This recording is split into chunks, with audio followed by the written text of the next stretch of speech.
Okay, so as you know, I have been talking about effectively communicating in sciences, and I have tried to highlight various aspects which help you to build a good and a strong application, which can help you to get positions at the level of masters, at the level of PhD, and at the level of postdoc. Once again, these tips will also help you in getting a good job in the industry or in the academics. So I'll move forward. In the last session, we had discussed about writing proposals and cover letters and some suggestions to improve them. After that, I had decided to go with the CV related thing, but Dr. Lakshmi Mishra pointed out a few days ago to me that even the reply from the faculty can be important. Usually, those replies are very polite.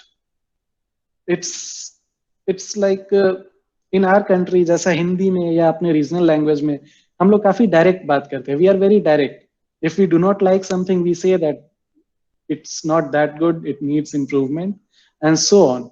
But when we receive mails in English and from foreign countries, usually those emails are very, very polite, and sometimes it becomes difficult to distinguish or identify whether our application was really good or not.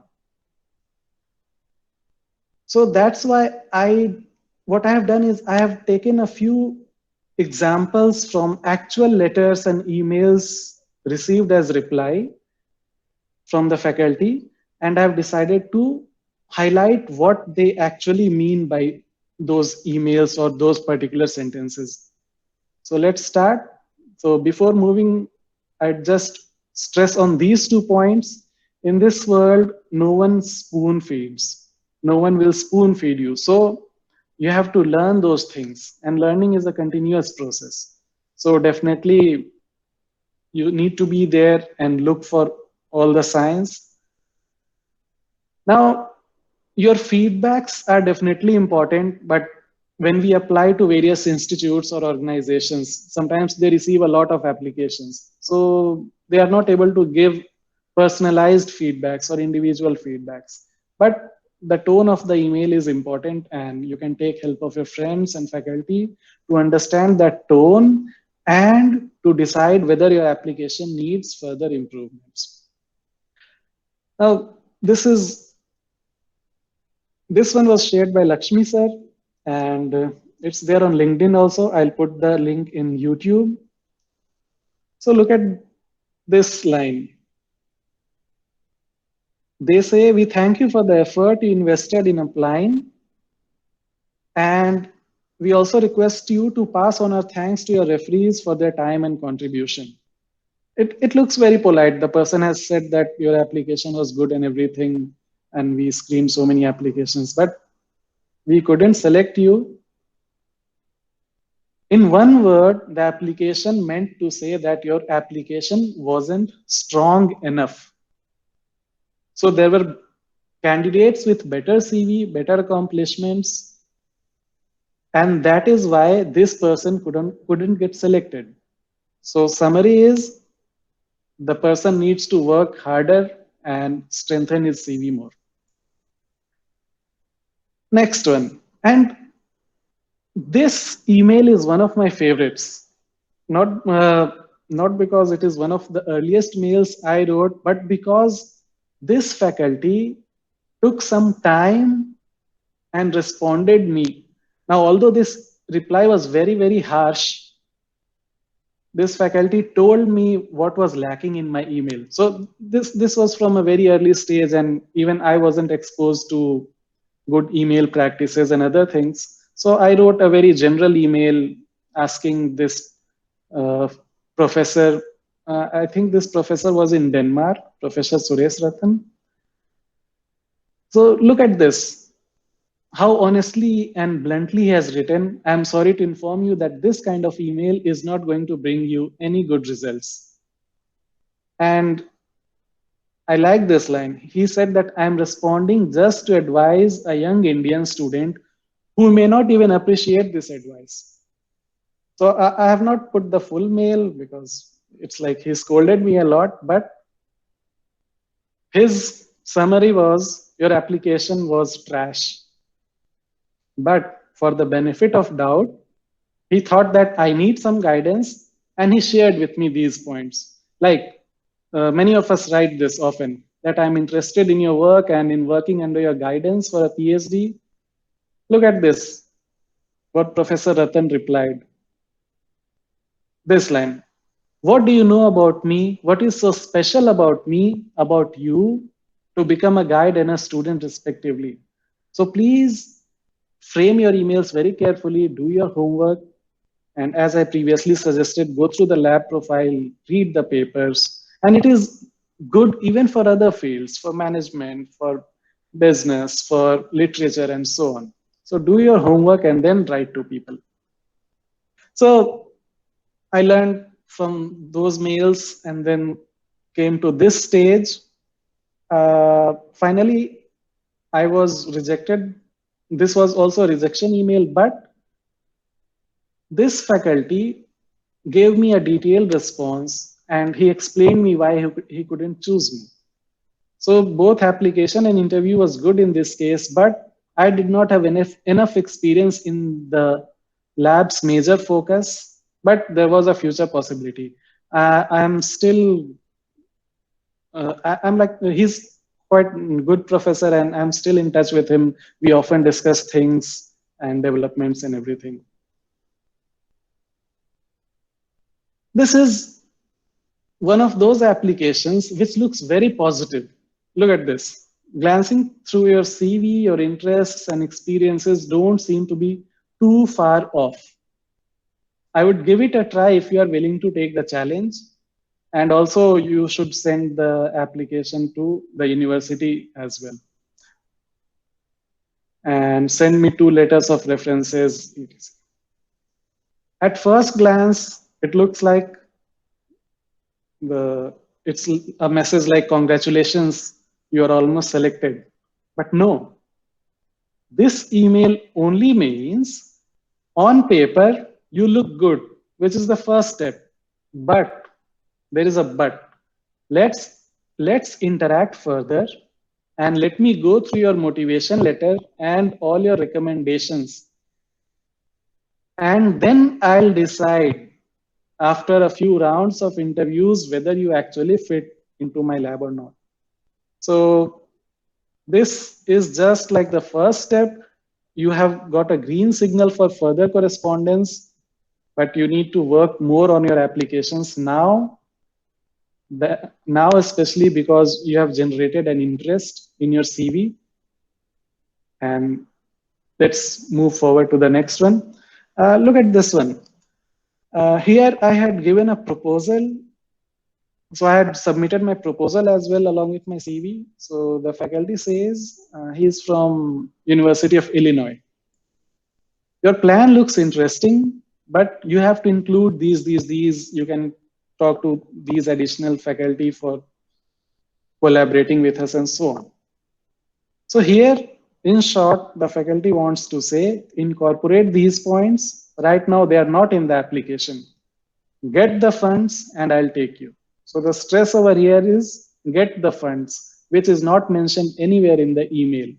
So in this way, you will have to learn to read between the lines. So there is this phrase in English, reading between the lines. Sometimes the direct message is hidden somewhere or not mentioned at all. So you need to be clever to understand those points and do not get carried away by slight positivity in the email, but read carefully and then with each application, with each feedback, your application will definitely get more and more strengthened. As is the old saying, more than success, the failure teaches you extra. So maybe these lots of failed applications taught me a lot. And then also, as Sanjeev said, interacting with seniors. What I used to do was I used to mail my applications and my cover letters to my seniors, and I would get feedback from them and improve my letters and so on. So I'll stop this part here itself. And now let us move to the next part, which was for CV and resume. Now, as you all know, CV or resume play a very important role in any field. This is like the first official document which a recruiter, which a faculty, which the HR department will get hold of. And that 1, 2, or 3 page will decide whether you will be called for the next round or not, or whether you will even be screened. So all of you would know the full form of CV, which is curriculum vitae, and resume. I'll come to the differences between them as well. Now, there are two types of documents. One is competency based, which includes your skills and achievements, and the other is credential based, so which will include the details of your diploma or degree, your certifications, your publications, your affiliations, and your professional membership. Now, one thing that you need to be careful about is that the exact format of CV or resume is not a fixed thing. It varies from country to country. It varies from sometimes even from lab to lab or from industry to industry.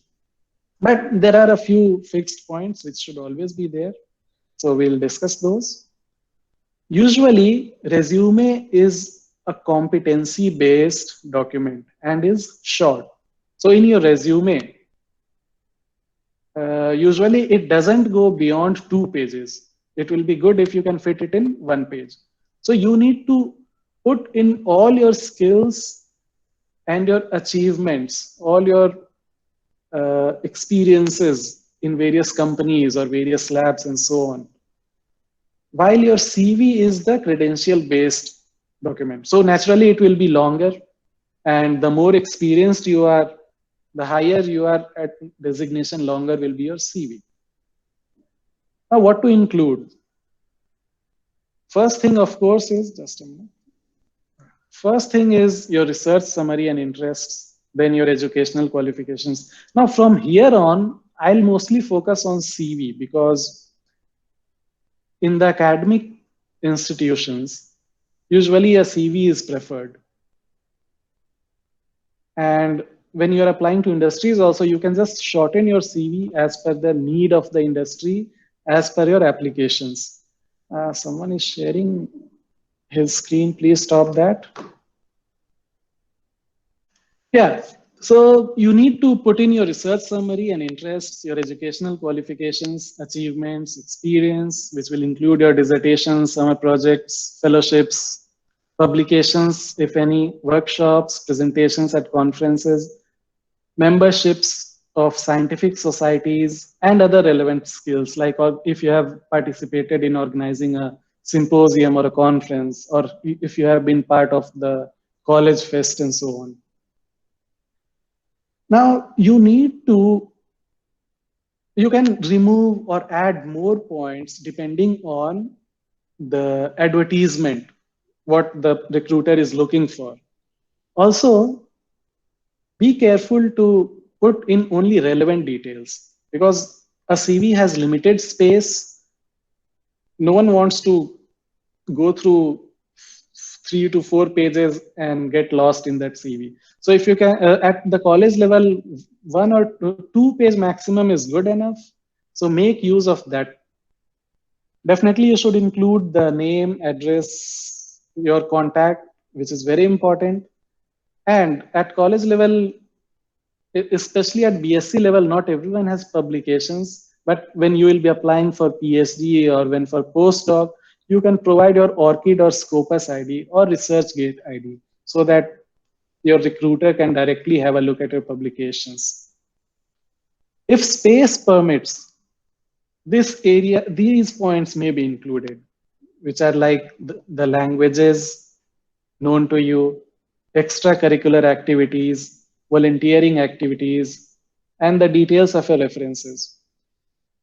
In India, usually we do not take volunteering activities as a serious thing, but outside India, if you have volunteered for, say, hospitals or for some NGOs and so on, it's considered as a plus point. So do not forget to include that when you're applying outside India. Then, in most cases, these points are not needed, like your marital status, your parents' name, photographs, previous salary, your pastime or hobbies, or why you left the previous position, and very complex words. In case these information are asked, you can provide it later on, or usually if there is some online portal to fill in the details, they may or may not ask these details, but avoid putting it in CV because they take up space.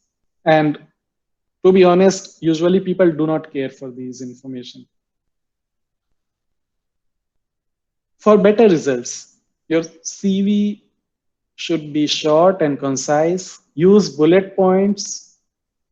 It should be well spaced and neat. The font size and color should be uniform. This point is important. Format as per the job requirements. And then your CV should be latest, updated, along with the date when you're sending the application. Restructure your skills as per application, as per the lab, or as per the company's requirement. Then there should be a chronology in the CV. So पिछले कुछ महीनों से ये joke भी ऐसे famous था, आप chronology को समझिए. So chronology is basically as per time, listing things as per time. So suppose if you are listing your publications, there are two ways. One can list from the earliest to the latest, or from the latest to the first. Usually people prefer to put the latest publication first. So if so your publications in 2020 will be written first, then 2019, 18, and so on.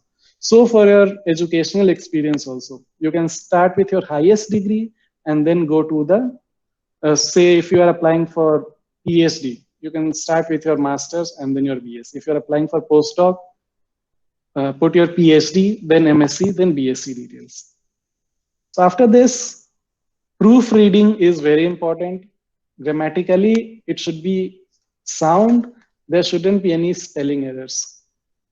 And last point, your CV should be true and honest. Do not write any skill which you don't have, or do not claim anything which you are not aware of or is not your strong field, because questions may be asked on that, and when you will answer it, the person will be able to tell whether you are being honest or not. And once an impression goes that you are faking it, it will definitely go as a negative thing. And not only for that time, even in future when you will apply to that company, they will remember it. So avoid it. I've shared a screenshot of the first page of my CV. Look at this. Look at the use of bullet points, how they are placed in one line. The font sizes have been chosen for the headings and the subheadings. They have been kept uniform. To highlight specific aspects, I have used bold, in rare cases italics, but apart from that, it's a very simple one font style document. This is what I was talking about as chronology. So PhD first, then MSc, then BSc.